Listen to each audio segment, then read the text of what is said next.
Good afternoon, babies, and welcome to Simply Stacy, where the joy of the Lord is our strength. Well, to my singles today, I just feel your heart. I feel your heaviness. I feel your heartbeat. And I just want to give you this encouraging video today to help you to keep running on, knowing that God has you in the palm of his hands, that he sees your heart and he hears your cries, and that you're not out there alone, that there's other people out there that's single. Waiting on a husband, waiting on a wife, and looking at society and like, Lord, am I ever going to find somebody that's going to love me for me, that's going to care about me, that wants to be in a relationship? So many people out here that are seeking for companionship, but for all the wrong reasons. They have ulterior motives. And a lot of times it's about their fleshly needs. But it's not always about sex or your fleshly desires. Sometimes you just want to have somebody to talk to, somebody that understands you, somebody to sip tea with, somebody to do things with, somebody just to sit there. You don't even have to talk, just be quiet, knowing that they're there. Somebody that you know that just cares about you.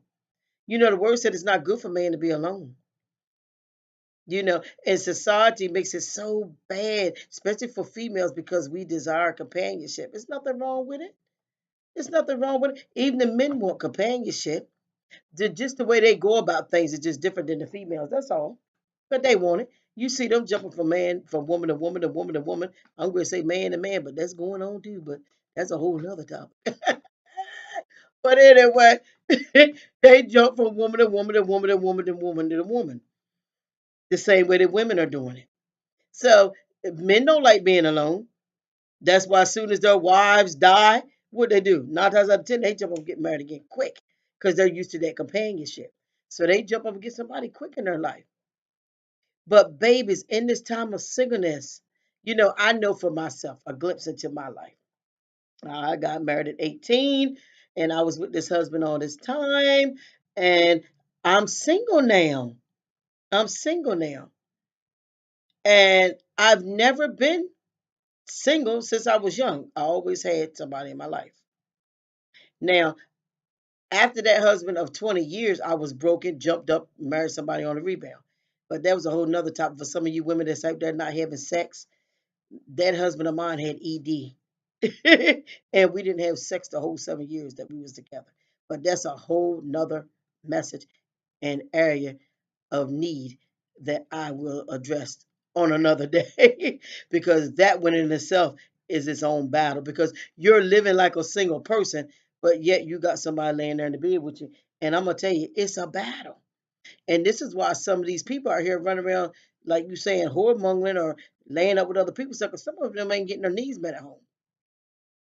I'm not saying that's an excuse, but I'm just telling you, you sending your husband out hungry and you sending your wife out hungry in this lustful, sinful world. It's just like sending somebody out hungry to the grocery store and telling them, don't you go ahead and buy none of this food.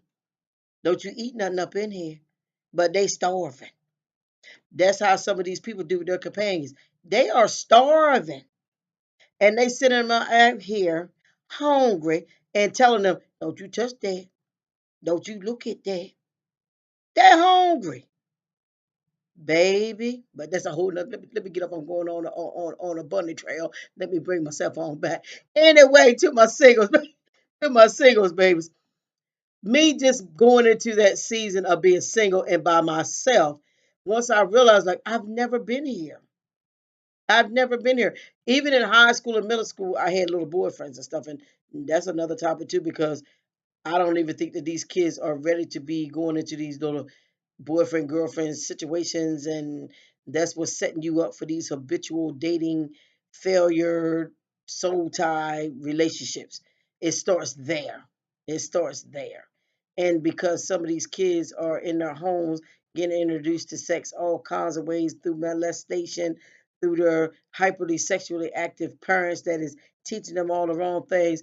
They go to school and then they go out there and teach the other little kids that ain't learning this stuff at home, sucking them in, bringing them into this sexual opening of their appetite, which sends them on a bunny trail of sexual promiscuity for years.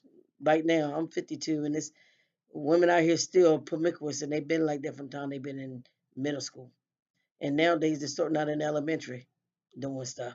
So it's just a sad case. It's a domino effect of dysfunction that you have to learn how to rope in and deal with internally. And when you become single, like I know that this is a journey that God has me on in this season of my life. And I know that at this moment, it's getting ready to come to an end very, very soon. Very, very soon. I know it without a shadow of doubt because I am a person that has dreams and visions. I believe in prophetic words, everybody don't. And I know that just the dreams that I done had and the things that are lining up in my life right now, I know that it's my season to get my mate. I know it. Let's get ready to happen. I know it. It's just a matter of when. And some of you feel like, how Ruth, she went with her mother-in-law and she was in a strange place. Some of you are feeling like you're in a strange place. It's strange you've never been here. You've never been here. It's strange. You feel like you're out of sorts. You don't know what to do. You're totally, completely lost because you're used to having that other person. But you got God. This is a season of preparation. Are you prepared to allow somebody to come in your life again? Are you prepared to allow somebody to come in your life for the first time, to share your space with, to share your time with, to serve them? Because the way that God does things in the kingdom of God is not the way the world does. It's totally different.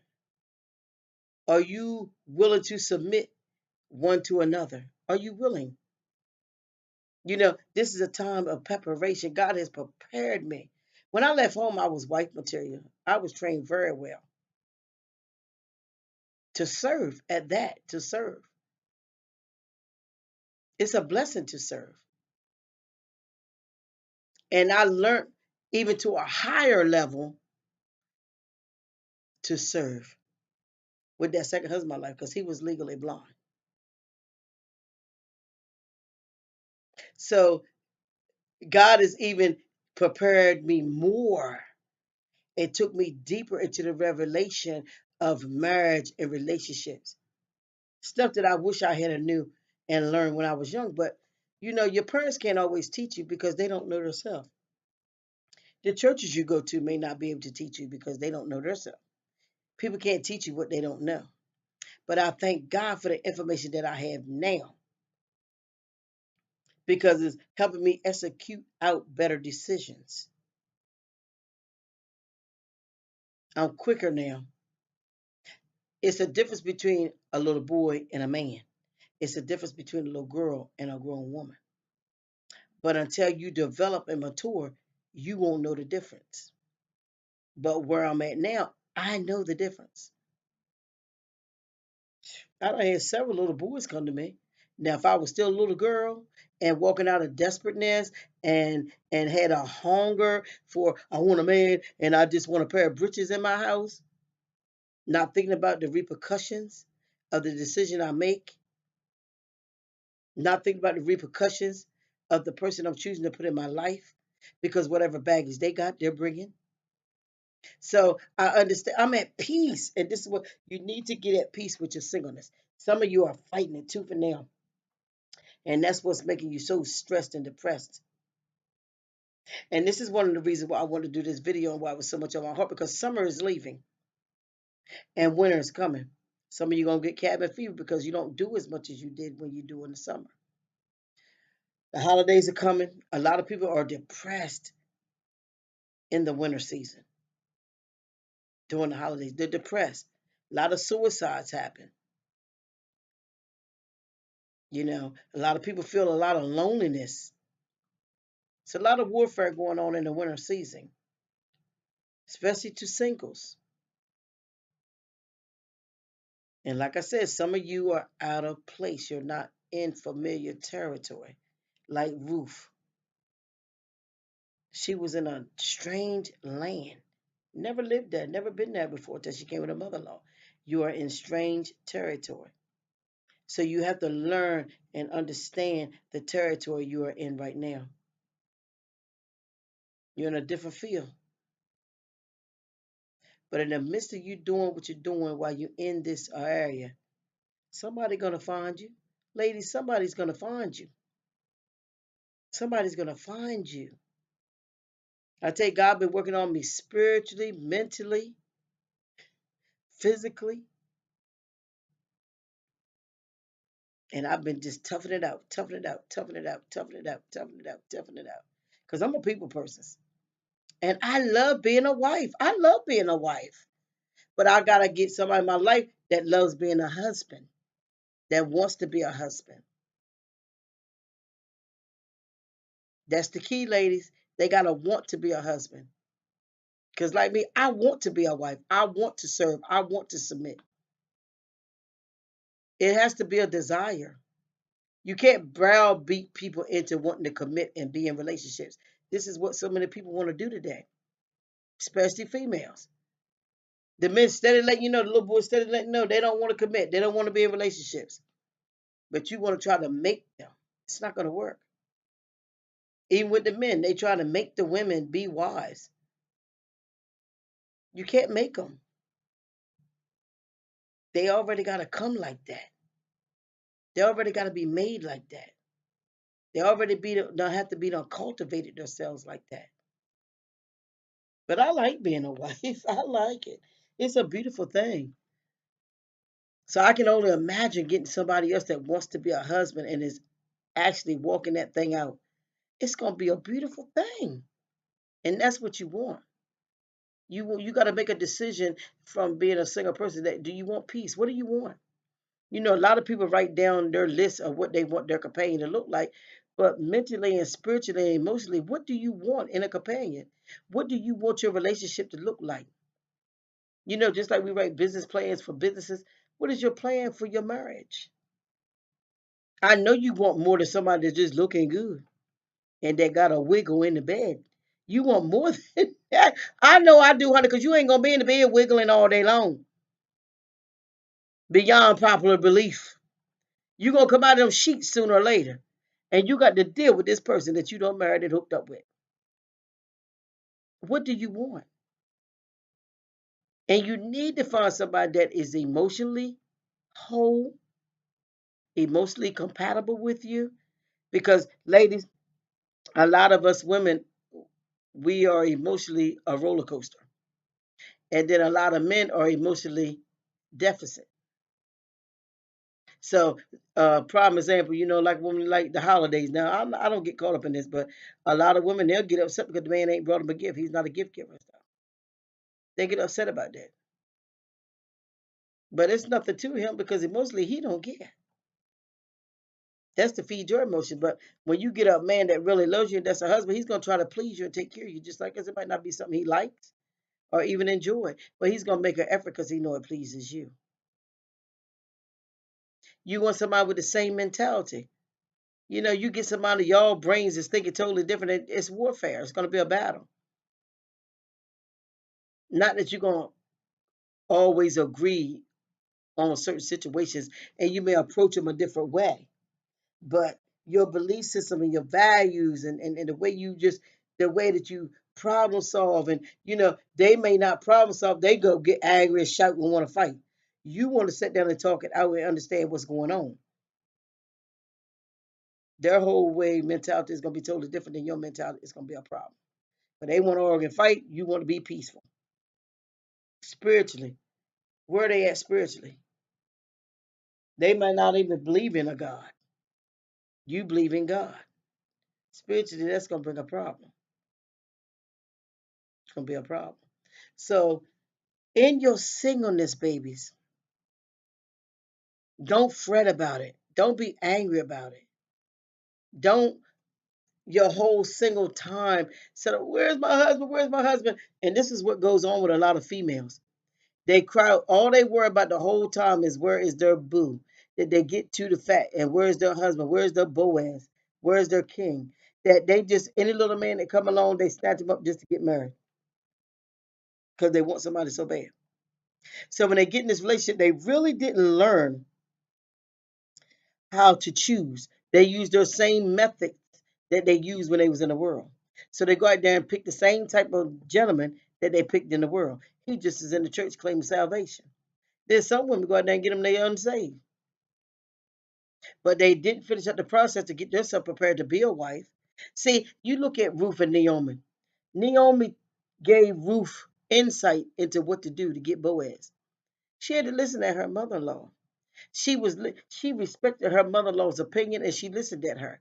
That's the whole reason why she followed her and said, "Your God gonna be my God. Where you lay, I lay." That's a person that is submitted to somebody where they will listen to them. They value what they say to them. So, as women of God, we have to learn to allow God to prepare us, get us in the place to be that godly wife that's willing to submit, but not to the wrong one now, to the man of God.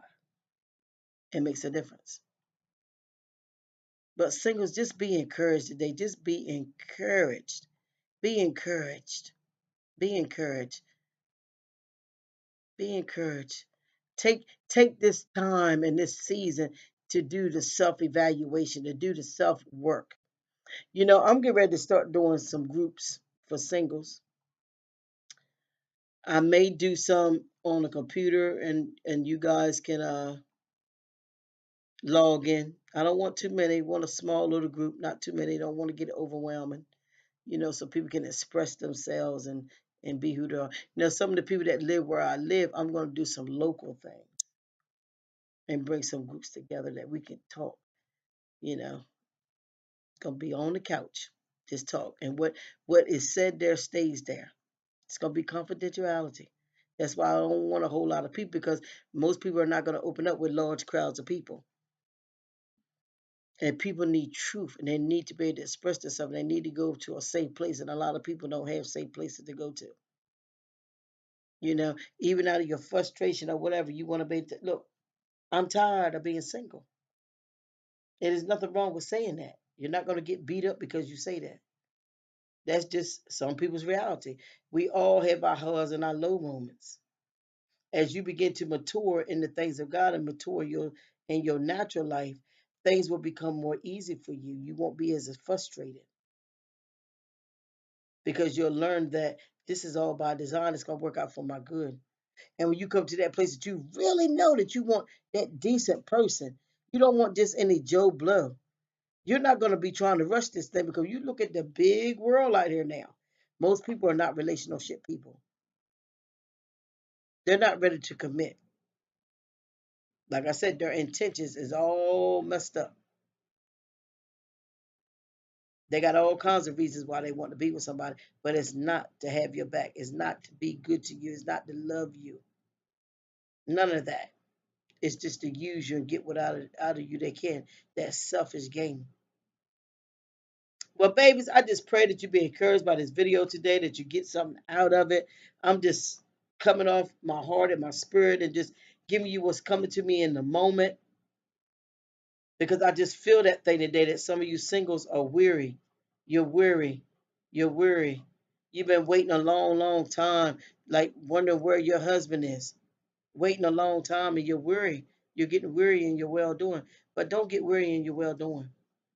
Because in due season, if you faint not, you shall reap. Somebody's gonna come along that's what you want, babies. You want somebody that's really gonna that's what I want. Somebody that's really gonna love me for me. Not fake it till they make it. They really gonna love me. They're really gonna love me. Really love me. And I know that's what you want. Most of you women, y'all want real love. You want somebody really gonna love you, be there through the good, the bad, the ugly, or whatever. You want them to have your back. But you gotta be willing to wait on it. That little sentence said, good things come to those that wait. Yes, it will come. And allow God to prepare you. Get prepared. Get prepared. Because, honey, when that good thing come along, you want to be good to it. You done been good to these little devils. So you want to be good to the good. You want to be good to the good. Because it's coming because it wants to be loved back too. It wants to reap what it sows. And they might not come out and say it like that. But if you're sowing something, you want to reap a harvest. Babies, I love you and so does God. Just have a wonderful, wonderful day and just knowing that, honey, the best is yet to come. The best is yet to come. God is getting ready to pass out. You're going to see marriages popping up all around you, and you're going to be one of them. You don't see so many people get married, be like, Lord, when is my turn? When is my turn? Oh, baby, your turn is coming. Your turn is coming. It's a season for all things, and your season is coming. Babies, have a wonderful, wonderful day. Be encouraged, sweeties.